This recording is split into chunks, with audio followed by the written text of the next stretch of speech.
नमस्कार। माउन्टेन समाचारमा स्वागत छ। म उषा काफ्ले र म सचिता बुढाथोकी। सुरुमा अहिलेसम्मका मुख्य समाचार।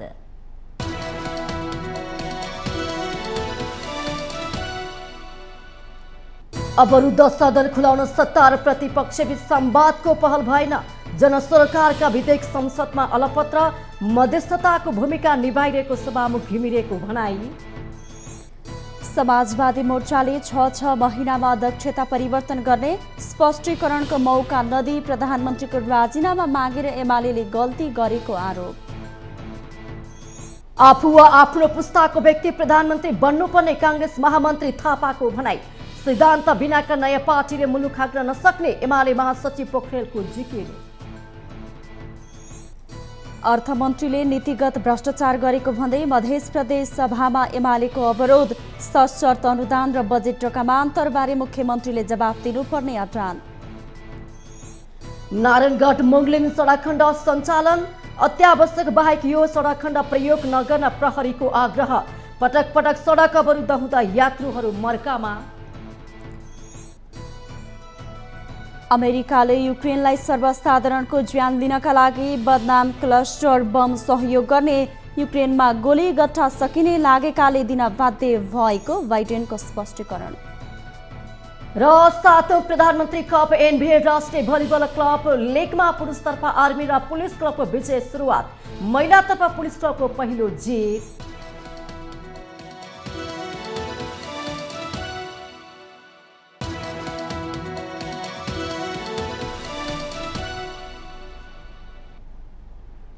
अब समाचार विस्तारमा।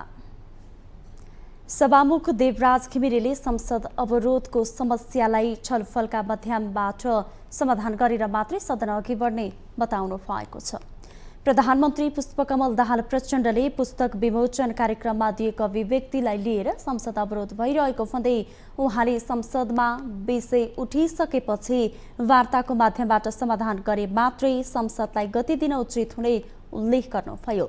सभामुख कसैको पक्ष वा विपक्षमा नरहने भन्दै संसदमा कोलाहल हुन दिनुभन्दा वार्ताका माध्यमबाट समस्या समाधान गरी अघि बढ्न मध्यस्थताको भूमिका आफूले निभाइरहेको उहाँको भनाइ थियो। सभामुख घिमिरेले प्रधानमन्त्रीलाई सम्पर्क गरी प्रतिपक्षीय दलहरूसँग वार्ताको पहल गर्न आग्रह गरेको बताउनुभयो। प्रमुख प्रतिपक्षीय दल र प्रतिपक्षीय दलका नेताहरूलाई पनि सिधै राजीनामा माग्ने, वार्ता नै नगर्नुको कारण के हो भनेर प्रश्न गरेको उहाँले बताउनुभयो। प्रमुख प्रतिपक्षीय दल नेकपा एमालेका नेता केपी शर्मा ओलीले सरकारले सो विषयलाई गम्भीरताका साथ नलिएको र आफूहरूले प्रतिपक्षको कर्तव्य निभाएको जवाफ दिएको सभामुख घिमिरेको जानकारी थियो। समान खोज्ने भन्दा राजीनामा मात्रै गर्नुहुन्छ, माग गर्नुहुन्छ के हो भनेर पनि कुरा गरेको छु। अब उहाँले सत्ताले अब यसको गम्भीरतै लिएको छैन। गम्भीरता नलिएपछि त हामी त के भनेदेखि अब उसले नबोलाएपछि त हामी त यसको विरुद्धमा लाग्ने नि हो। हाम्रो त कर्तव्य, हामी त लाग्छौँ भन्ने उहाँको कुरा छ। मैले यो कुरा पनि प्रधानमन्त्रीलाई सुनाइदिएको छु। संसद खुलाउने बारे सत्ता र प्रतिपक्षले अहिलेसम्म सार्थक वार्ताको पहल नै गरेका छैनन्।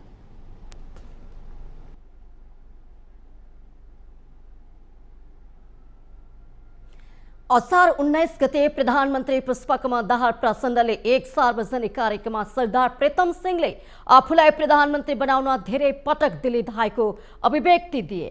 उनको यो भनाइलाई लिएर प्रमुख प्रतिपक्षी दल असन्तुष्टि बनेको मात्र छैन, प्रधानमन्त्रीले राजीनामा नदिएसम्म संसद चल्न नदिने अडान राखेको छ। एमाले निरन्तर संसद अवरुद्ध गर्दा प्रतिनिधि र राष्ट्रिय सभामा थाँतिरहेका आधा दर्जन विधेयक अलपत्र परेका छन्। संसद कहिले खुल्छ अन्यल कायमै छ। हेरौं यो रिपोर्ट। प्रतिनिधि सभाको बैठक सुरु भएको झण्डै 6 महिना भयो। पहिलो बैठक पुस 26 गते बसेको थियो। त्यसयता दुईवटा अधिवेशन सम्पन्न भए। तर अहिलेसम्म सरकारले अति आवश्यक मानिएकै विधेयकहरू दर्ता गरेको छैन। प्रतिनिधि सभाको दोस्रो कार्यकालको अहिलेसम्मको अवधिलाई हेर्दा महत्त्वपूर्ण काममा संसद प्रवेश नै गर्न सकेको देखिँदैन। प्रतिनिधि सभाबाट माथिल्लो सदनमा गएका राष्ट्र निर्माणमा उठाउने विधेयक, आर्थिक विधेयक र विनियोजित विधेयकमाथि विपक्षीको अवरोधका कारण छलफल हुन पाएको छैन भने तत्काल ल्याउनु पर्ने सङ्घीय निजामती, सङ्घीय शिक्षा सहित सङ्घ, प्रदेश र स्थानीय तहसँगको साझा अधिकारसँग सम्बन्धित विधेयक निर्माणको काम भने सुस्त देखिन्छ। एमालेको अवरोधका कारण मिटर ब्याज सम्बन्धी अध्यादेश निष्क्रिय भइसकेको छ भने हाल समितिमा रहेका सम्पत्ति शुद्धिकरण र संक्रमणकालीन न्याय सम्बन्धी विधेयक पनि प्रभावित हुने अवस्थामा छ। प्रमुख प्रतिपक्षी दल नेकपा एमाले प्रधानमन्त्रीको राजीनामा नआएसम्म प्रतिनिधि सभा र राष्ट्रिय सभा चल्न नदिने अडान यथावत राखेको छ। आत्मसमर्पणवादी अभिव्यक्तिले हाम्रो दल नेकपा एमाले को गम्भीर ध्यान आकर्षण भएको छ र हामी यसलाई गम्भीर असहमति जनाइरहेका छौँ। आफ्नै पदको लागि आत्मसमर्पण गर्ने प्रधानमन्त्रीद्वारा नेपाली जनतालाई शासित हुन दिन सक्दैनौँ। त्यसैले प्रधानमन्त्रीको कुर्सीमा बस्ने नैतिक अधिकार गुमाइसक्नुभएका प्रधानमन्त्रीले तत्काल राजीनामा दिनुपर्छ। राजीनामा नआएसम्म आजको कार्यसूची फेरि पनि अगाडि नबढाइयोस्। त्यसो त कानुन निर्माणका विषयमा पनि राजनीतिक दलहरूले सदनभन्दा बाहिरै छलफल गर्ने गरेका छन्। यसले पनि सदनले पर्याप्त काम पाउन सकेको छैन। प्रमुख प्रतिपक्षी दल एमाले सदनको कार्यवाही जारी राख्न प्रधानमन्त्रीको राजीनामालाई प्रमुख शर्त बनाए पनि अर्को प्रतिपक्षी दल राष्ट्रिय स्वतन्त्र पार्टी र राष्ट्रिय प्रजातन्त्र पार्टीले भने प्रधानमन्त्रीले संसदमा जवाफ दिनुपर्ने भन्दै आइरहेको छ। विपक्षीले संसदमा चलिरहेको छलफललाई अवरुद्ध गरेर संसद नै चल्न नदिने भन्दा पनि वार्ता र संवादका माध्यमबाट संसदलाई सुचारू गर्नुपर्ने विश्लेषकहरूको बुझाइ छ। नेकपा एमालेले प्रधानमन्त्रीको राजीनामा नआएसम्म संसद चल्न दिन्न भन्ने खालको अभिव्यक्ति उसको ठाउँमा ठिक होला। नेपाली जनताले पत्याउन लायक अभिव्यक्ति होइन, किनभने प्रधानमन्त्रीका यी अभिव्यक्तिहरू गलत छन्।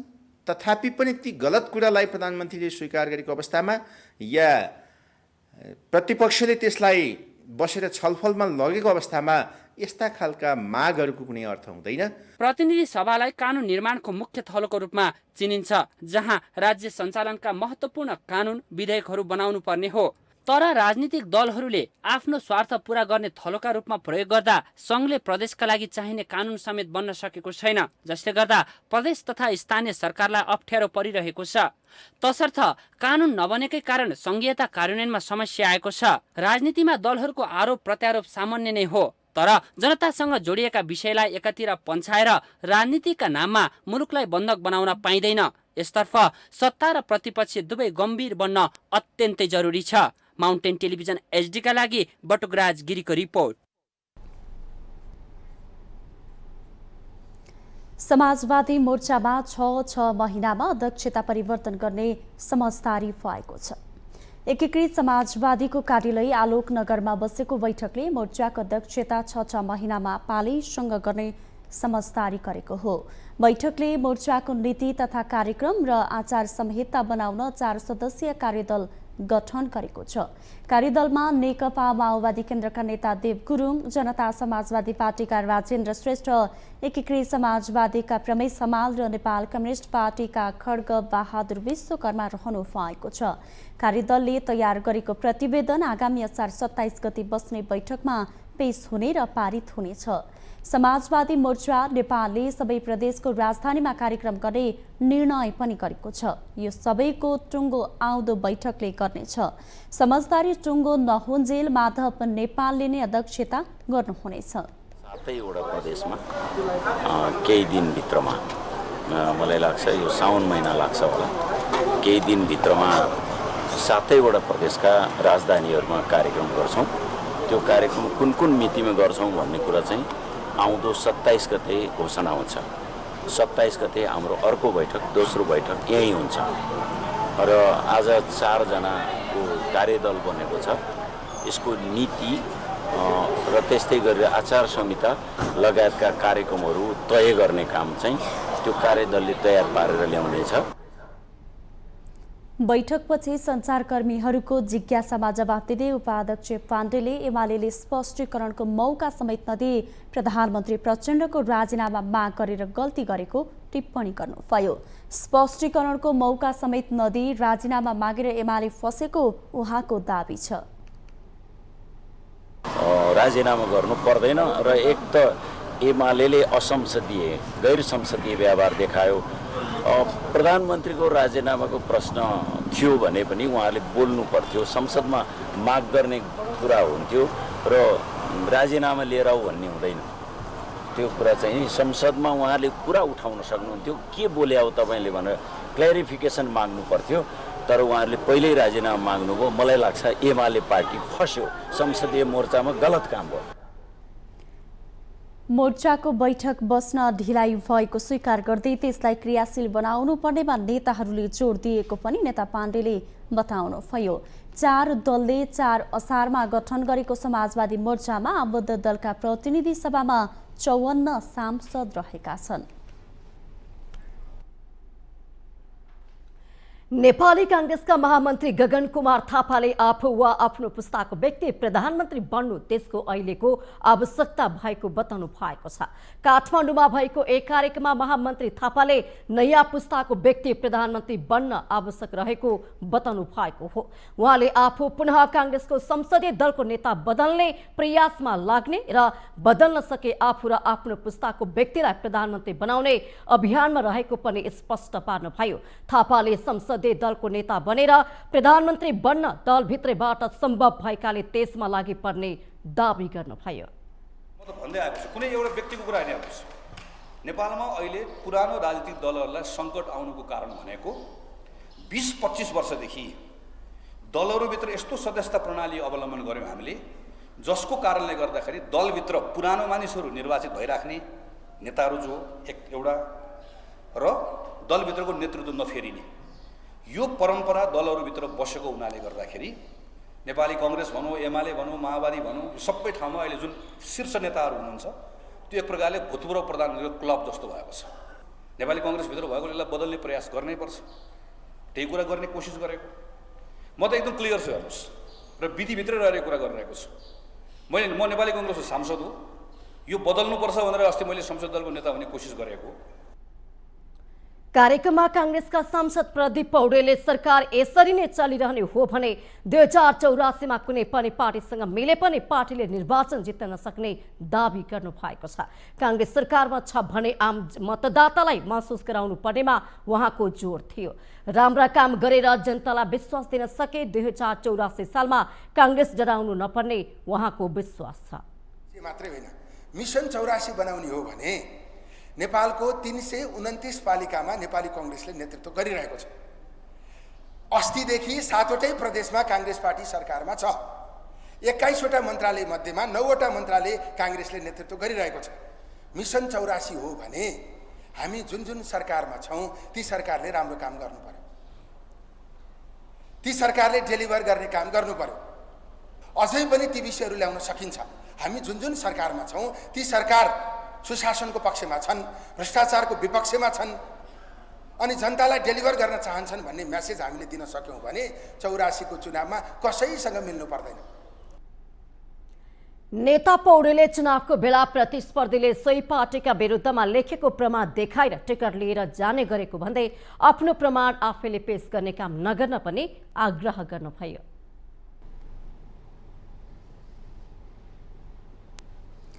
प्रमुख प्रतिपक्षी दल नेकपा एमालेका महासचिव शंकर पोखरेलले आफ्नो पार्टीले सत्तालाई प्राथमिकता नदिएको बताउनु भएको छ।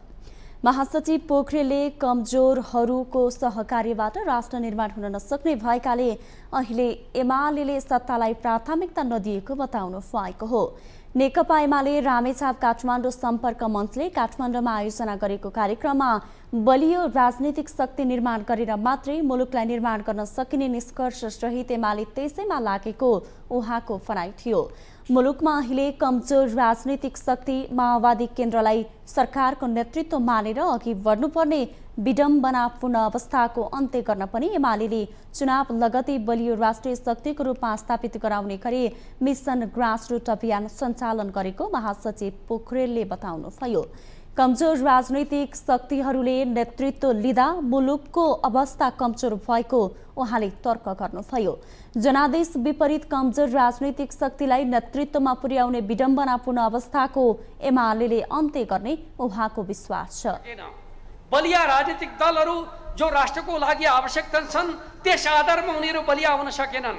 यो मान्यताका आधारमा कमजोर शक्तिले शासन गर्ने र हरदम सम्झौता गर्ने, नीतिगत सम्झौता गर्ने जुन प्रकारको अवस्था छ, यो अवस्थाबाट मुलुकलाई बाहिर निकाल्नु आवश्यक छ। त्यस अर्थमा मैले भन्दै गरेको छु, जति धेरै राजनीतिक दलहरू त्यति धेरै नीतिगत विचलन, जति धेरै राजनीतिक दलहरू त्यति धेरै राजनीतिक अस्थिरता, जति धेरै राजनीतिक दलहरू त्यति धेरै वैदेशिक चलखेल, जति धेरै राजनीतिक दलहरू राष्ट्रको भविष्य अँध्यारो हुन्छ। त्यस अर्थमा धेरै राजनीतिक दलहरू होइन, बलिया राजनीतिक दलहरूतर्फ अब समाजलाई डोर्याउनु जरुरी छ। महासचिव पोखरेलले जति धेरै राजनीतिक दल त्यति धेरै मुलुकमा राजनीतिक अस्थिरता हुने भएकाले नेपाली समाजले अब एउटै बलियो राजनीतिक शक्ति निर्माणको विषयमा बहस पैरवी गर्ने बेला आएको उल्लेख गर्नुभयो। उहाँले नीति, सिद्धान्त र संगठन बिनाका नयाँ राजनीतिक शक्तिहरूले मुलुकको नेतृत्व लिन नसक्ने जिकिर समेत गर्नुभयो। माउन्टेन समाचारमा पालो भएको छ ब्रेकको।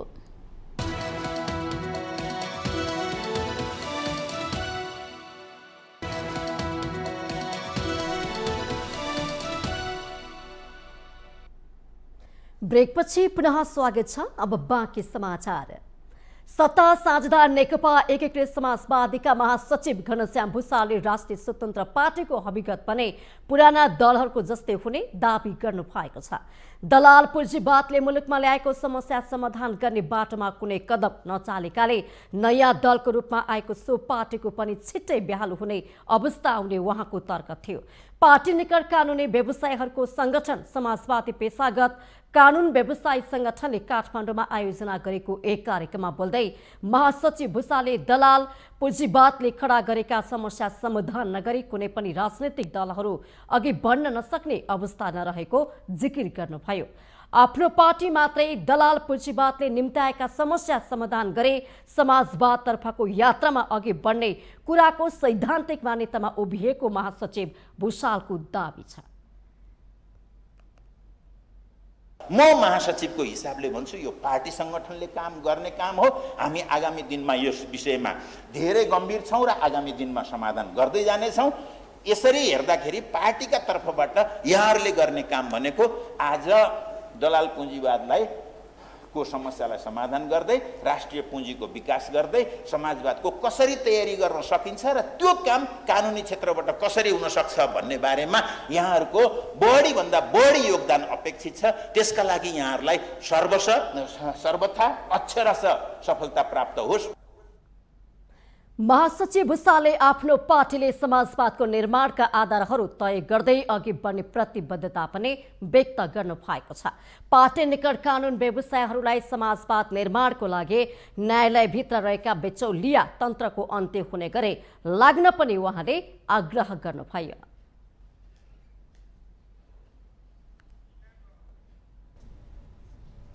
मध्य प्रदेशका अर्थमन्त्री सञ्जय यादवले बजेट रकमान्तर गरी भ्रष्टाचार गरेको आरोप लगाउँदै नेकपा एमालेका प्रदेश सांसदहरूले प्रदेशसभा बैठक अवरुद्ध गरेका छन्।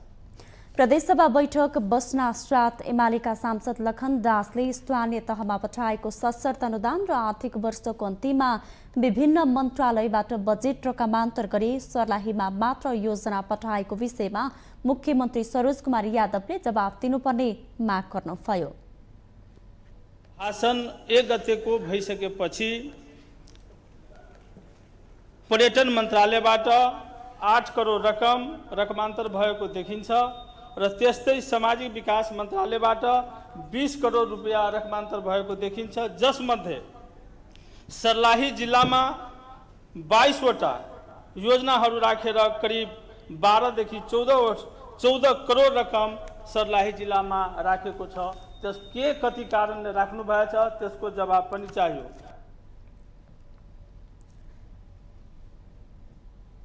प्रदेशसभामा मुख्यमन्त्रीले जवाफ नदिएसम्म प्रदेशसभाको बैठक चल्न नदिने सांसद दासले बताएपछि बैठक अवरुद्ध भएको हो।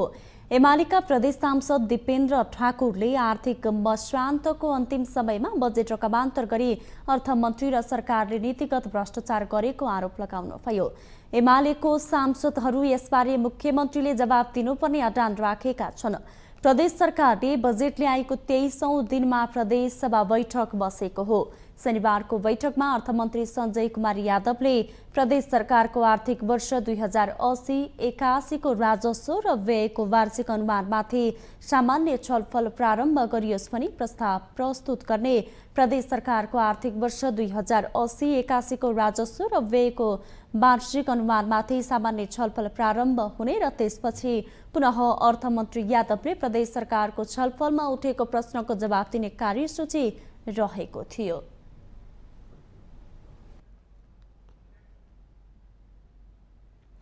अर्थमन्त्री डाक्टर प्रकाश राम महतले बैंक तथा वित्तीय संस्थाहरूले छिट्टै ब्याज दर घटाउने बताउनु भएको छ। बैंक तथा वित्तीय संस्थाहरूले चर्को ब्याज दर असुली गरिरहेको गुनासो आइरहँदा अर्थमन्त्री महतले यस्तो आश्वासन दिनु भएको हो। प्याटी प्यालेस तथा क्याटरिङ व्यवसायी संघ काठमाडौँले आयोजना गरेको एक कार्यक्रममा उहाँले चर्को ब्याज दर घटाउन आफूले नेपाल राष्ट्र बैंकलाई भनेको र आगामी आर्थिक वर्षको मौद्रिक नीतिमा सो कुराको सम्बोधन भएर आउने विश्वास समेत व्यक्त गर्नु भएको छ। अर्थमन्त्री महतले कोरोना महामारीका कारण मारमा परेका उद्योगी व्यवसायीहरूलाई बैंकको ब्याज दर घट्ने कुराले ठूलो राहत हुने बताउनु भएको छ। एनाउन्समेन्ट होला, मैले स्पष्ट रूपमा भनेको छु। यो अहिलेको जुन ब्याङ्क दर छ, ब्याज दर छ, त्यो ज्यादा छ। त्यसकारण यो पोलिसी रेट घटाउने र यो पुनर्तालिकीकरण, यो रिपे गर्नको लागि पनि त्यो सुविधा दिनुपर्छ भन्ने कुरा पनि मैले चाहिँ राखेको छु।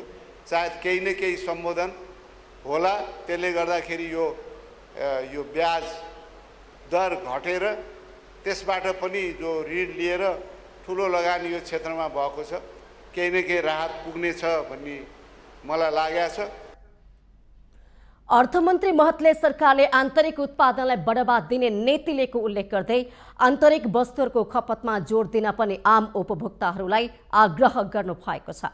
सरकारले मुलुकलाई कृषिमा आत्मनिर्भर बनाउने गरी प्रोत्साहनको नीति लिएको पनि मन्त्री महतले पटक पटक दोहोर्याउनु भएको थियो। उहाँले कृषि अनुदानको दुरुपयोग हुन नदिन सरकारले आगामी आर्थिक वर्षको बजेटमा उत्पादनको आधारमा अनुदान दिने व्यवस्था गरेको पनि स्मरण गराउनु भएको छ। अनुदान दिने, त्यसको दुरुपयोग भयो भनेर उत्पादन जसले त्यो गरेर देखाउँछ त्यसको आधारमा अनुदान दिने नीति पनि लिएका छौँ। मलाई लाग्दछ तपाईँहरूको देशभरिको जुन सञ्जाल छ र विभिन्न कार्यक्रमको सिलसिलामा ठुलो कृषिजन्य पदार्थको खपत पार्टी प्यालेसेसहरूले यो कार्यक्रमको सिलसिलामा गर्छन्। मलाई आशा र विश्वास छ तपाईँले नेपालको उत्पादनलाई प्राथमिकता दिनुहुनेछ। अर्थमन्त्री महतले सरकारले मुलुकलाई कृषिमा आत्मनिर्भर बनाउन चाहेको भन्दै सोही अनुसारको व्यवस्था बजेटमा उल्लेख गरेको पनि दाबी गर्नु भएको छ।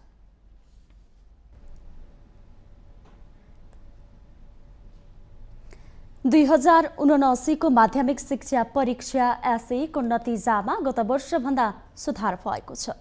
राष्ट्रिय परीक्षा बोर्डले बिहिबार सार्वजनिक गरेको नतिजा अनुसार यो वर्ष उच्च जीपीए ल्याउनेको संख्या बढेको हो। राम्रो नतिजा आउनुको कारण पढाइ चुस्त भएको बुझाइ शिक्षक विद्यार्थीहरूमा रहेको छ भने केही विद्यार्थीहरूको भने लेखे जति राम्रो नतिजा नआएको गुनासो रहेको छ। एक रिपोर्ट। एसई को नतिजा बिहिबार सार्वजनिक भएको छ। अघिल्ला वर्षहरूभन्दा यस वर्ष नतिजामा सुधार आएको छ। टाढाबाट आउने विद्यार्थीहरूका लागि भर्ना समय अवधि केही थप गर्न काठमाडौँ महानगरपालिकाले पनि एउटा विज्ञप्ति निकालेको छ। राम्रै आएछ, तर अलि सेटिस्फाई जस्तो भएन, किनभने एक दुईवटा विषयमा जुन अपेक्षा राखेको थियो होइन त्यस्तो अलि मार्क आएको छैन। तर आई थिङ्क मेरो अलि त्यसमा अलि राम्रै आउनुपर्ने थियो। डर त हुन्छ त्यो भन्नुपर्दा, अब जस्तै फ्यामिलीबाट प्रेसर आइहाल्छ अनि सरहरूबाट आउँछ। तर मैले होइन पुरै कम डाउनबाट होइन आफ्नो गरेँ। पढाइको लागि जति दिनुपर्ने त्यति धेरै पनि बढी दिएन होइन। हामीले जुन एउटा लाइफमा तीनवटा लाइफ जस्तो जित्दैछौँ के, एउटा जुन सोसाइटीको लागि जित्दैछु, एउटा फ्यामिलीको लागि अनि एउटा आफू लागि। अब मैले सोसाइटी किन गर्ने के, इट मिन्स सोसाइटीले के भन्ला, फ्यामिलीले के भन्ला, यस्तो सोचेर मान्छेहरू सुसाइड गर्दैछ के। तर तिनीहरूभन्दा पनि होइन, आफू लागि जिउनुपर्ने होइन, त्यही सोच राखेर आफ्नो अगाडि बढ्नुपर्ने हो। मैले रिजल्ट हेरेँ उसको, त्यो सोचेको भन्दा पनि कम आएको क्या। उसले अब जुन अबले एसीमा मेरो यति आएपछि म नर्सिङ लिएर पढ्छु भनेको विद्यार्थीले मेरो यति आहा भनेर ऊ रुएर अब त्यो हुन्छ नि म मर्छु होला, यस्तो गर्दा मर्छु होला भन्ने आश अब टिचरहरूको आश चाहिँ के थियो, उसले A+ ल्याउने विद्यार्थीले किन यति ल्यायो, यो कपी चेक गर्ने मान्छेको गल्ती हो कि यो इक्जाममा क्वेसन निकाल्ने मान्छेको गल्ती हो कि। उसले अब एउटा कुरा चाहिँ अब जो अब हामी गाउँबाट आउँदाखेरि चाहिँ अब कुनै पनि एउटा आशा लगेर आउँछौँ नि त, त्यसलाई चाहिँ अब धेरै टाइम अब लगाएर विद्यार्थीको महत्त्वाकांक्षा बुझेर त्यसलाई चाहिँ अलि टाइम बढाएर चाहिँ भर्ना लगिदिने। अनि यदि छ हाम्रो उता गाउँको कुरा गर्दाखेरि चाहिँ अब हाम्रो गाउँमा चाहिँ नि आयात अनि खानेपानी अनि जो बाटोघाटोको निर्माण छ नि त, त्यसमा अब माथि हाम्रो राज्यले हेरिदियो भने चाहिँ उता राम्रो गरिदियो भने चाहिँ यता आउनु त हामीलाई पर्दैन नि त। त्यहीलाई चाहिँ मध्यनजर गर्दै हाम्रो उताको बाटोलाई बनाउने र यताको कामलाई चाहिँ धेरै अलि अगाडि नै त्यसलाई भर्नाको कामलाई अलि बढाउनु पर्छ भन्ने मलाई लाग्छ। र अहिलेको यो वर्षको रिजल्ट जो राम्रो आयो, यसमा अहिले सरकारी जो जति बेला यो स्थानीय सरकारहरू भइसकेपछि, स्थानीय सरकारलाई शिक्षा सम्बन्धीको उतै जिम्मेवारी दिएपछि र सरकारी विद्यालयहरू पनि सामुदायिक विद्यालयहरू पनि सुधारमा आएको हुनाले र यसमा जिपिए बढेको देखिन्छ। मैले पनि सरस्वती हेरेँ रिजल्ट हेर्दा सामुदायिक विद्यालयहरूको विद्यार्थीको पनि एकदम कम्पिटिसनमा आएको छ। पक्कै पनि एउटा राम्रो रिजल्ट आउनको लागि अभिभावकहरू, विद्यार्थीहरू र स्कुल प्रशासनको सबैको एउटा सामूहिक एउटा इफोर्टले नै हुने हो। अहिलेको रिजल्ट पहिलेको भन्दा केही राम्रो आउनुको केही कारणहरू म भन्छु तपाईँलाई। जस्तै पहिलेको चाहिँ अलिकति हामीलाई चाहिँ महामारीले गर्दा प्रब्लम आएको थियो, त्यसले गर्दा हाम्रो बच्चाहरू अनलाइन पढ्दाखेरि अलिकति केही प्रत्यक्ष पढ्नु र अनलाइन पढ्नुमा केही फरक थियो र अहिले चाहिँ प्रत्यक्ष रूपमा बच्चाहरूले पढ्न पाएको हुनाले केही राम्रो भएको छ। समग्रमा सबै राम्रो भएको छ। केही विषयहरूमा अलिकति आउट अफ सिलेबस क्वेसनहरू आए के आयो भन्ने किसिमको त्यो कुरा पनि आइरहेको थियो। तर पनि बच्चाहरूको मेहनत र सबै अभिभावकहरू र स्कुल प्रशासनको त्रिपक्षीय एउटा इफोर्टले गर्दा रिजल्ट राम्रो आएको छ। एसए उत्तीर्ण भएका सम्पूर्ण विद्यार्थीहरूलाई आगामी भविष्यको शुभकामना दिँदै माउन्टेन टेलिभिजन एसडीका लागि क्यामेरामा विक्रम साक्यका साथमा उषा काफले, काठमाडौँ। मिटर ब्याज पीडितले देशभर हालसम्म झण्डै 24,000 उजुरी दिएका छन्। सरकारले पूर्व न्यायाधीश गौरी बहादुर कार्कीको अध्यक्षतामा गठन गरेको अनुचित लेनदेन मिटर ब्याज सम्बन्धी जाँचबुझ आएका अनुसार परेका उजुरी मध्ये 1385 वटा उजुरीमा मेलमिलाप भएको छ। यसअघि सरकारले जिल्ला प्रशासन कार्यालय मार्फत उजुरी दिन सक्ने व्यवस्था गरेको हो। आयोगका अनुसार फर्चेट भएका उजुरी मध्ये 30% अदालतबाट फैसला भएका मुद्दा समेत छन्। यसअघि अदालतबाट पीडितका विरुद्धमा फैसला भएको भन्दै पीडितले त्यस्तो निर्णय खारेजी हुनुपर्ने माग गरेका थिए। यस्ता मुद्दामा पनि मेलमिलाप भएको र पीडितहरूले साहुको नाममा पुगेका 30 किता जग्गा समेत फिर्ता पाइसकेको बताएको छ। आयोगले मेलमिलापलाई नै प्राथमिकता दिएको र हुन नसकेका गम्भीर प्रकृतिका घटनाका विषयमा मात्रै कारबाहीको लागि सिफारिस गर्ने तयारी गरेको छ। सरकारले जाँचबुझ आयोगको ऐन 2026 को दफा 3 को उपदफा 920 ले दिएको अधिकार प्रयोग गरी अनुचित लेनदेन मिटर ब्याज सम्बन्धमा जाँचबुझ गर्न गत चैत्र 20 गतेको निर्णय अनुसार आयोग गठन गरेको हो। आयोगले गत वैशाख 17 गतेदेखि धनुषाको जनकपुरमा कार्यालय स्थापना भई कार्य सञ्चालन गरिरहेको छ।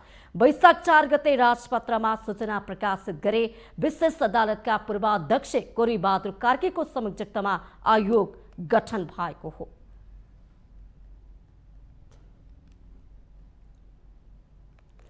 माउन्टेन समाचारमा पालो भएको छ अर्को ब्रेकको।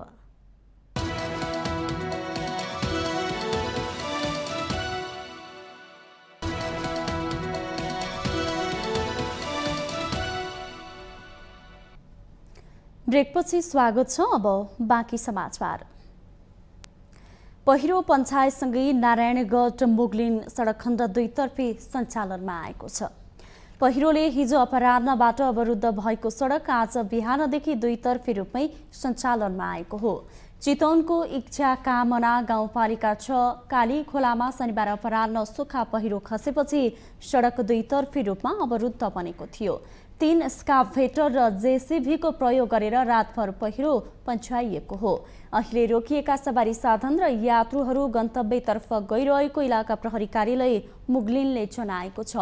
मौसम र सडकको अवस्था बुझेर मात्र उक्त सडक खण्डको यात्रा गर्न र अत्यावश्यक बाहेक सो सडक खण्ड प्रयोग नगर्न पनि कार्यालयले आग्रह गरेको छ।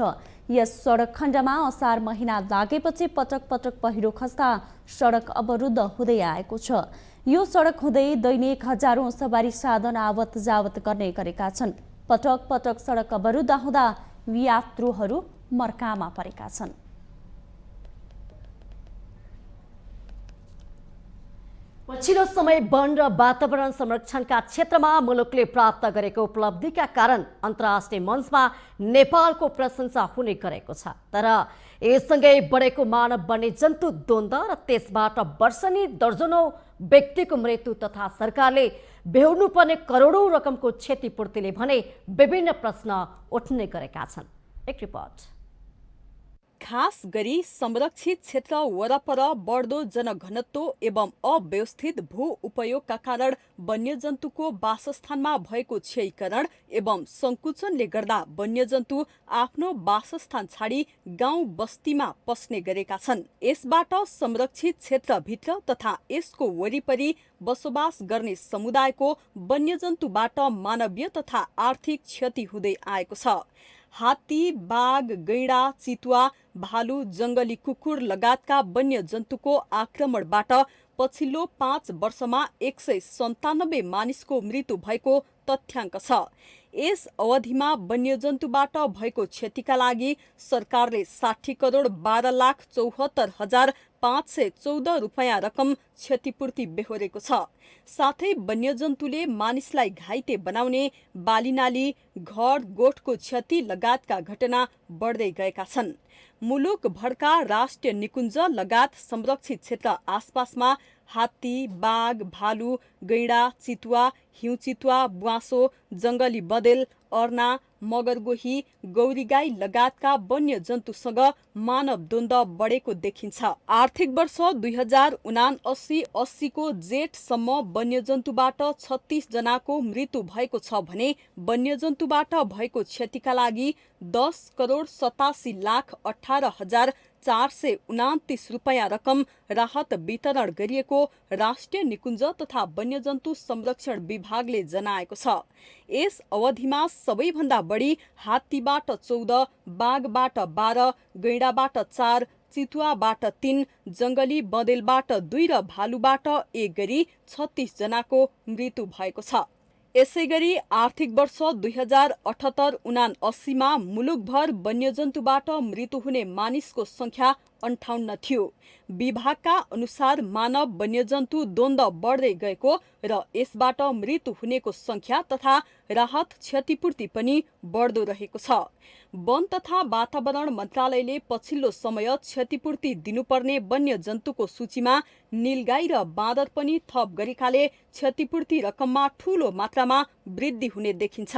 यसका साथै मन्त्रालयले वन्यजन्तुको आक्रमणबाट अपाङ्ग भएका व्यक्तिलाई अस्पतालबाट डिस्चार्ज भएको 35 दिनभित्र मृत्यु भएका व्यक्तिलाई दिनुपर्ने क्षतिपूर्ति थप गरेकाले र गाई भैँसीको मृत्युमा दिने रकम दोब्बर गरेका कारण पनि राहत रकम बढ्ने देखिन्छ।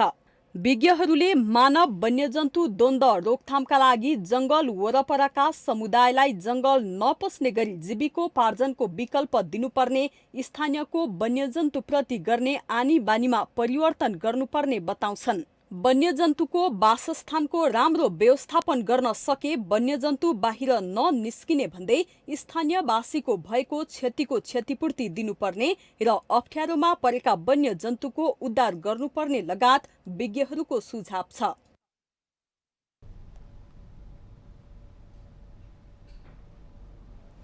डडेलधुरामा मल्चिङ प्रविधिबाट आलुको मूल बिउ उत्पादन सुरु भएपछि आलु खेती गर्ने किसानहरू बढ्न थालेका छन्। जिल्लाको अमरगढी नगरपालिका 1 तडीबाटामा स्क्रिन हाउसबाट आलुको पूर्व मूल बिउ उत्पादन सुरु भएपछि अधिकांश किसानहरू आलु खेतीतर्फ आकर्षित हुन थालेका हुन्। एक रिपोर्ट। डडेलधुराको अमरगढी नगरपालिका 1 तडीबाटामा प्लास्टिकको टनेल निर्माण गरी आलुको मूल बिउ उत्पादन सुरु भएपछि किसानहरू आलु खेतीतर्फ आकर्षित भएका छन्। तडीबाटा र ठुलीखालीमा 120 रोपनी जमिनमा 11,000 आलुको पूर्व मूल बिउका बुटा र कम्तीमा 1 लाख आलुको बिउका दाना उत्पादन हुने भएपछि सुदूरपश्चिमका 7 पहाडी जिल्ला बैतडी, बझाङ, डोटी, अछाम, बाजुरा र दार्चुला जिल्लाका आलु उत्पादन गर्ने किसानहरूले आलुको पूर्व मूल बिउ ल्याउन काठमाडौँ वा भारत जानुपर्ने बाध्यता थियो। तर अहिले डडेलधुरामै आलुको मूल बिउ उत्पादन हुन थालेपछि किसानहरूलाई सहज भएको छ। डडेलधुरा जिल्ला लगायत सुदूरपश्चिममा आलुको बिउको समस्या थियो। त्यो किसानले जुन बिउहरू पाउँदैन थियो त्यो बिउलाई समाधान गर्ने, बिउको जो समस्या थियो त्यसलाई समाधान गर्नका लागि हामीले यो स्किम हाउसभित्र लगभग हामीले 11,000 बुटाहरू हामीले आलुको यो टिस्यु कल्चर बिउहरू रोपेका छौँ भने यसबाट हाम्रो लक्ष्यअनुसार त हामीले फलाउने भनेको 1 लाख 1.5 लाख जति दाना हो। तर हामीले कहाँ अहिले 40-50 हजार दाना फल्छ कि भन्ने हाम्रो अनुमान छ। जिल्लामा उत्पादन भइरहेको आलुको पूर्व मूल बिउ वर्षमा 3 पटक उत्पादन हुने गर्छ। विषादीको प्रयोगले मानव स्वास्थ्यसँगै माटोको उर्वरा शक्ति नाश हुँदै जाने भएकाले प्राङ्गारिक मिसन आलुको मूल बिउ लगायत तरकारी खेती विस्तार गरिएको छ। उक्त मिसनका लागि कृषि ज्ञान केन्द्र डडेलधुराले 3 वर्षमा 30 लाख रुपैयाँ सहयोग गरेको छ। कार्यालयको अनुदान सहयोगले कृषकले सिंचाई र प्लास्टिकका टनेल निर्माण गरी तरकारी उत्पादन गर्दै आइरहेका छन्। जिल्लामा तरकारी र फलफूलको व्यावसायिक उत्पादन बढाउन मिसन सञ्चालन गरिएको कृषि ज्ञान केन्द्र डडेलधुराले जनाएको छ। यो हामीले चाहिँ खास गरेर यो जिल्ला व्यावसायिक तरकारी र फलफूलको सम्भावना बोकेको जिल्ला भावनाले केही पकेटहरू डेभलप गरेका छौँ। त्यसमध्ये यो पकेटमा पनि स्पेसिफिक किसानहरू जसले गर्न चाहेको छ उनीहरूलाई चाहिँ कार्यक्रममा समावेश गरेर यो जो अहिले हामी घुम्यौँ 2 ठाउँमा यो प्राङ्गारिक मिसनको कार्यक्रम हो। यहाँ सकेसम्म हामीले यो रासायनिक विषादीहरू, रासायनिक मलहरूको प्रयोग नगर्ने गरी वानस्पतिक विषादीबाट उत्पादन गर्ने प्रयास गरिरहेका छौँ। तडीबाटा र ठुलीखालीमा करिब 120 रोपनी बाँझो जमिनमा रासायनिक मल र विषादीको प्रयोग नगरी तरकारी खेती गरिएको छ। प्राङ्गारिक मलको प्रयोग गरी आलु लगायत टमाटर, सिमला, रायो, काँक्रा लगायतको खेती गरिरहेका किसानको बारीमा अवलोकनका लागि पुग्नुभएका डडेलधुरा जिल्लाका प्रमुख जिल्ला अधिकारी विश्वराज नेउपानेले बाँझो जमिनमा सबै किसानहरूले मेहनत गरे गरिबी निवारण, रोजगारी सृजना हुनुका साथै तरकारीमा आत्मनिर्भर बन्न सकिने बताउनु भएको छ। एउटा चाहिँ बाँझिएर बसेको जमिनमा चाहिँ जुन किसिमले यो तरकारी उत्पादनमा जोडिएर कृषकहरूले गर्नुभएको छ यो असाध्यै सराहनीय छ। यो हिसाबले हामीले कृषकहरूलाई यस्ता बाँझा जमिनहरूमा जोड्न सक्यौँ भने त्यसले गरिबी निवारण हुने, रोजगारी सिर्जना हुने र समग्रमा हाम्रो चाहिँ राष्ट्रिय उत्पादन अभिवृद्धि भई तरकारीमा चाहिँ हामी आत्मनिर्भर बन्ने दिशामा जान सकिने देखिन्छ। जिल्लाको अमरगढी नगरपालिका, परशुराम नगरपालिका, अजयमेरु गाउँपालिका, भागेश्वर गाउँपालिका सहित जिल्लाभरि 3,000 हेक्टर क्षेत्रफलमा तरकारी खेती हुँदै आएको छ। माउन्टेन टेलिभिजन एचडीका लागि डडेलधुरा सहकर्मी विमल जैरूको रिपोर्ट। काठमाडौँ महानगरपालिकाले संस्थागत विद्यालयमा पढ्ने विद्यार्थीलाई छात्रवृत्ति प्रदान गर्न प्रक्रिया सुरु गरेको छ। संस्थागत विद्यालयले छात्रवृत्ति प्रदान गर्न कन्जुसाई गर्ने आशंका भएपछि महानगरपालिका आफैले छात्रवृत्तिका लागि प्रक्रिया सुरु गरेको हो।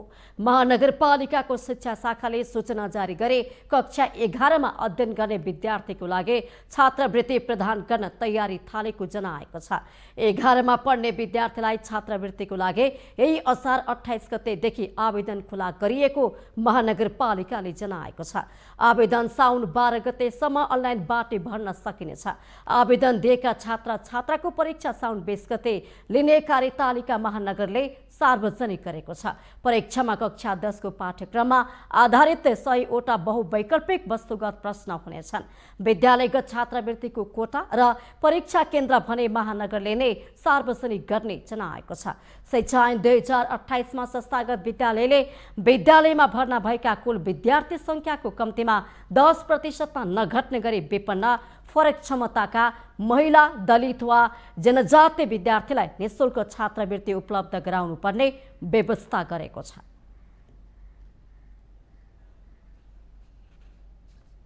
माध्यमिक शिक्षा परीक्षा एसई को पूरक ग्रेड वृद्धि परीक्षा साउन 26 र 27 गते हुने भएको छ। राष्ट्रिय परीक्षा बोर्ड परीक्षा नियन्त्रण कार्यालयले सूचना जारी गर्दै साउन 26 र 27 गते ग्रेड वृद्धि परीक्षा हुने जानकारी दिएको हो। बोर्ड अनुसार अन्तिम ग्रेड सी वा सी भन्दा कम प्राप्त गरेका विद्यार्थीले पूरक परीक्षा दिन पाउनेछन्। त्यस्तै बढीमा 2 विषयसम्म अनुपस्थित भएका विद्यार्थीले पनि पूरक परीक्षा दिन पाउने बोर्डले जनाएको छ। विद्यार्थीले ग्रेड वृद्धिका लागि साउन 21 गतेभित्र फारम भरेर विद्यालयबाट शिक्षा विकास तथा समन्वय इकाइमा पेश गर्नुपर्नेछ। परीक्षा रद्द भएका परीक्षार्थीले पूरक परीक्षा दिन पाउने छैनन्। एक विषयको मात्र पूरक परीक्षा दिनुपर्ने विद्यार्थीले पहिलो दिन परीक्षा दिनुपर्नेछ। यसैगरी एसई परीक्षामा आफूले प्राप्त गरेको ग्रेडमा चित्त नबुझी पुनर्योग गराउन चाहने परीक्षार्थीले साउन 5 गतेसम्म निवेदन दिनुपर्ने पनि बोर्डले जनाएको छ। गत चैत 27-17 गतेदेखि भएको एसई को नतिजा असार 21 गते सार्वजनिक गरिएको हो। नतिजामा 22,475 विद्यार्थीले A+ ग्रेड ल्याएका छन्।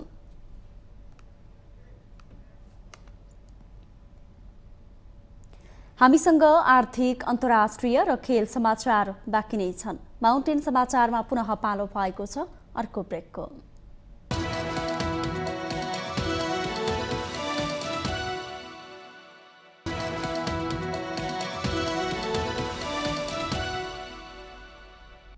ब्रेकपछि पुनः स्वागत छ। अब पालो आर्थिक समाचारको।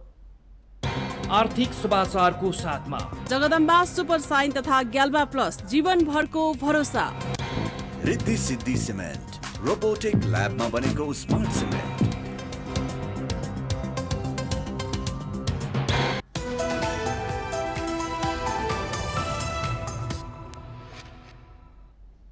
बहुचर्चित पञ्चेश्वर बहुउद्देश्य परियोजनाको विस्तृत परियोजना प्रतिवेदन डीपीआरलाई 3 महिनाभित्र अन्तिम रूप दिन नेपाल भारत बीच फेरि एकपटक सहमति भएको छ। पञ्चेश्वर विकास प्राधिकरणको सञ्चालक समिति गभर्निङ बडीको पोखरामा सम्पन्न 8औं बैठकमा आयोजनाको काम अघि बढाउने पुनः सहमति भएको हो। 28 वर्षदेखि झोलिरहेको यो परियोजना पछिल्लो सहमतिबाट अघि बढ्नेमा विश्वस्त भइहाल्नुपर्ने अवस्था भने छैन। एक रिपोर्ट। अहिले 28 वर्षका पुगेका युवाहरू जन्मेको बेला नेपाल र भारतबीच भएको महाकाली सन्धि समेत भनिने सन्धिपछि पञ्चेश्वर बहुउद्देश्यीय परियोजनालाई द्विदेशीय लगानीमा संयुक्त रूपमा निर्माण गर्ने प्रक्रिया सुरु भयो। तत्कालीन प्रधानमन्त्री शेरबहादुर देउवा र भारतका तत्कालीन प्रधानमन्त्री पीभी नरसिंह राव बीच 2052 माघ 29 मा महाकाली नदीमा शारदा ब्यारेज, टनकपुर ब्यारेज र पञ्चेश्वर सम्बन्धमा सन्धि भएको हो। नेपाल र भारतका प्रधानमन्त्री एक अर्काको देश भ्रमणमा जाँदा हरेक पटक पञ्चेश्वरको विषय उठ्छ, तर परियोजनाबारे गरिएका बाचा बोलीमा नै र सहमति कागजमै सीमित हुँदै आएका छन्। भारतीय पक्षबाट भइरहने व्यवस्थाका कारण पञ्चेश्वर योजनाको नाम भ्रमणका बेला मात्रै सुन्ने गरिएको छ। पञ्चेश्वरलाई फेरि गति दिन पछिल्लो पटक प्रधानमन्त्री पुष्पकमल दाहालको भ्रमणमा भएको सहमति अनुसार शुक्रबार पोखरामा दुवै पक्षबीच 3 महिनाभित्र डीपीआरलाई अन्तिम रूप दिने भनिएको छ। 2071 सालमा पहिलो पटक नेपाल भ्रमणमा आउँदा संसदमै पञ्चेश्वर 5 वर्षभित्र सम्पन्न हुने भनेर गरेको घोषणा भारतीय प्रधानमन्त्री नरेन्द्र मोदीलाई 9 वर्षपछि बल्ल सम्झना भएको छ। 5600 मेगावाट क्षमताको यो परियोजनाले फेरि पनि त्यही नियति नभोग्ला भनेर कमसे कम नेपालले भने ग्यारेन्टी गर्न सक्ने अवस्था छैन। नेपाल र भारत बीच पञ्चेश्वरको डीपीआर सहित 100 भन्दा बढी विषयमा अझै विमति छ। महाकाली सन्धिमा पञ्चेश्वरको डीपीआर 6 महिनाभित्र टुङ्गाइसक्ने उल्लेख छ। 2073 भदौमा प्रधानमन्त्री प्रचण्डकै भारत भ्रमणका क्रममा मोदीसँगको भेटपछि जारी संयुक्त विज्ञप्तिमा पञ्चेश्वर जति सक्दो चाँडो टुङ्ग्याउने उल्लेख छ। तत्कालीन प्रधानमन्त्री देउवाले 2074 भदौमा भारत भ्रमणका क्रममा फेरि पञ्चेश्वरको विषय उठाएपछि डीपीआर 1 महिनाभित्र सक्ने भएका जस्ता अनेकौं सहमति र बाचा यो परियोजना एका देशको कथा झैं हुन लागिसकेको छ। 2074 चैतमा तत्कालीन प्रधानमन्त्री केपी शर्मा ओली पञ्चेश्वरलाई मुख्य एजेन्डा बनाएर भारत भ्रमणमा जानुभयो। सार्क सम्मेलनका क्रममा भारतीय प्रधानमन्त्री मोदी दोस्रो पटक नेपाल भ्रमणमा आउँदा अनौपचारिक रूपमा पञ्चेश्वरको विषय फेरि उठाइयो। तर अहिलेसम्म हात लागे शून्य नै भएको छ पञ्चेश्वर परियोजना। तत्कालीन प्रधानमन्त्री ओलीले 2075 वैशाख 30 मा संसदमा पञ्चेश्वर अन्तर्गत टनकपुरमा 1300 मिटर लिङ्क रोड बनाउने, शारदा ब्यारेज र महाकालीमा 3वटा पुल निर्माण गर्न नेपालले राखेको प्रस्तावमा भारत सकारात्मक रहेको निर्गर्वका साथ सुनाउनु भयो। मङ्सिर 2076 मा दिल्लीमा बसेपछि पञ्चेश्वर विकास प्राधिकरणको गभर्निङ बडीको बैठक करिब 4 वर्षपछि फेरि सम्भव भएको छ। पोखरा बैठकले पनि विज्ञ समूहलाई 3 महिनाभित्र सबै विवाद सुल्झाउन समय दिने निर्णय गरेको छ। यसले पञ्चेश्वरमा फेरि नयाँ भाका तय भएको छ। आयोजनामा पानीको बाँडफाँडका आधारमा दुई देशले लगानी गर्ने सम्झौता छ, तर पानी लाभको बाँडफाँडमै दुवै देशबीच एकमत छैन। त्यसैले आयोजनामा कसको कति लगानी हुने भन्ने पनि तय हुन सकेको छैन। 28 वर्षदेखि अड्किएको यो महत्वपूर्ण परियोजना लट्काएरै राख्न भारतकै रणनीति त होइन भनेर सचेत हुनुपर्ने बेला भइसकेको छ। यसपटक पनि पुरानै नियति दोहोरिने संकेत पाए विकल्प खोज्न नेपालले ढिलाइ गर्नु हुँदैन। माउन्टेन टेलिभिजन एसडीका लागि उषा काफ्लेको रिपोर्ट। अब पालो अन्तर्राष्ट्रिय समाचारको।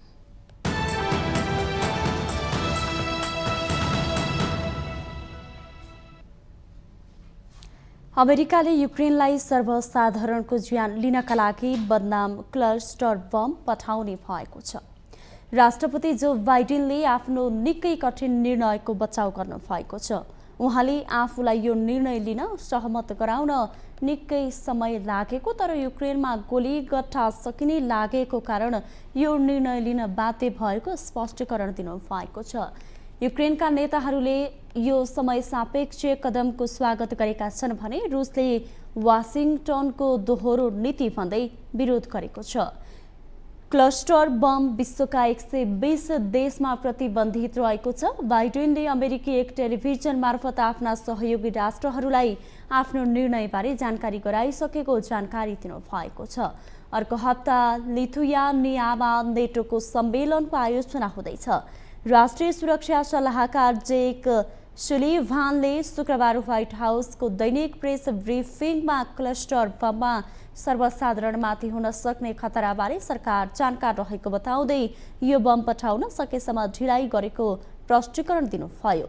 उहाँले युद्धको दौरान युक्रेनलाई कुनै पनि समय रक्षाविहीन अवस्थामा राख्न नसकिने प्रश्न पार्नुभयो।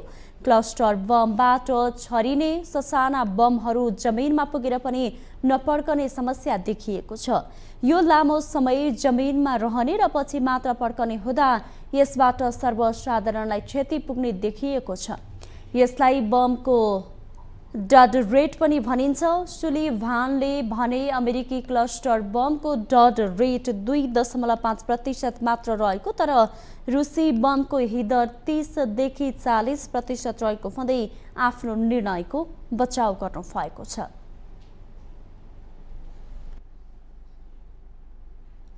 माउन्टेन समाचारमा पालो भएको छ खेल समाचारको।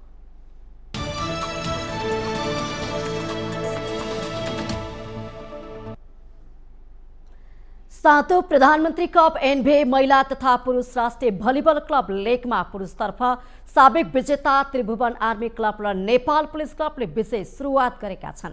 राष्ट्रिय खेलकुद परिषद राखेपा कबडहल कोटमा शनिबारबाट सुरु भएको खेलमा पुरुषतर्फ आर्मीले सैलुङ बागढुङ्गा स्पोर्ट्स क्लब रामेछापलाई 28-8, 25-13, 25-17 को सोझो सेटमा हराएको हो। पुरुषतर्फ नै पुलिसले गण्डकी प्रदेश भलिबल संघलाई प्रतिस्पर्धात्मक 25-21, 25-16, 13-25, 24-26, 15-10 मा 3-2 सेटको जित निकालेको हो। महिलातर्फ पनि नेपाल पुलिस क्लबले विजय सुरुवात गरेको छ। पुलिसले गण्डकी प्रदेशलाई 25-10, 25-10, त्यसै गरी 25-11 को सोझो सेटमा हराएको छ। 23 गतेसम्म हुने प्रतियोगितामा पुरुषतर्फ army, APF club, police club, Gandaki Pradesh, help Nepal sports club, Sailung Bagdhunga sports club, Ramechhap र दावाले मिलन क्लब काठमाडौँ गरी 7 टोली सहभागी छन्। महिलातर्फ Nepal police club, new diamond, APF club, Tribhuvan army club, Everest club, Butwal र गण्डकी प्रदेश गरी 6 टोलीले भाग लिएका छन्। विजेता टोलीले आगामी डिसेम्बरमा नेपालमा हुने पुरुष क्लब च्याम्पियनसिपमा भाग लिन पाउनेछन्। यस्तै विजेता टोलीले 6 लाख, उपविजेताले 3 लाख, तेस्रो हुनेले 1,50,000 र चौथो हुने टोलीले 75,000 रुपियाँ पुरस्कार पाउने सङ्घले जनाएको छ। सर्वोत्कृष्ट खेलाडीलाई जनाई 35,000, उत्कृष्ट सर्भर, सेटर, ब्लकर, स्पाइकर, लेबेरो र प्रशिक्षकलाई जनाई 15,000 रुपियाँ पुरस्कार प्रदान गरिनेछ।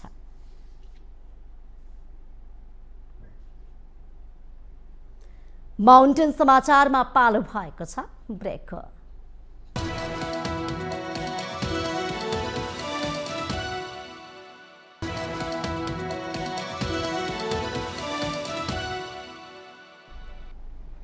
ब्रेकपछि पुनः स्वागत छ। यससँगै हामी माउन्टेन समाचारको अन्त्यमा आइपुगेका छौँ। जाँदा जाँदै अहिलेसम्मका मुख्य समाचार पुनः एकपटक।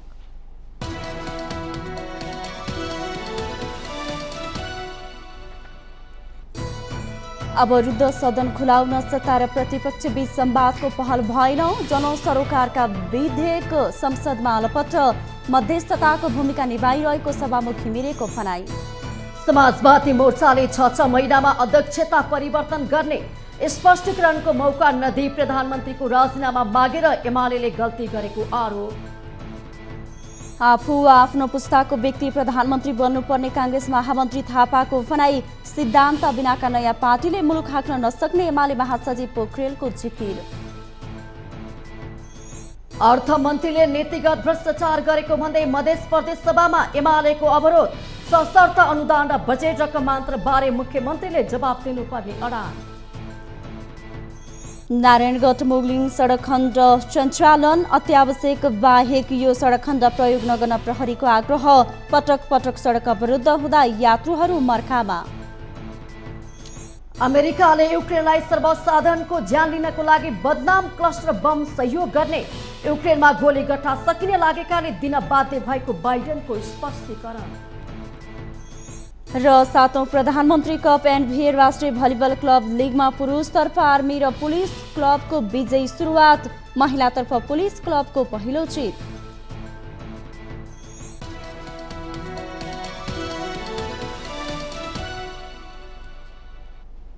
माउन्टेन समाचार अहिलेलाई सकियो। सत्य, तथ्य र निष्पक्ष समाचारको लागि माउन्टेन टेलिभिजन HD हेर्दै रहनुहोला।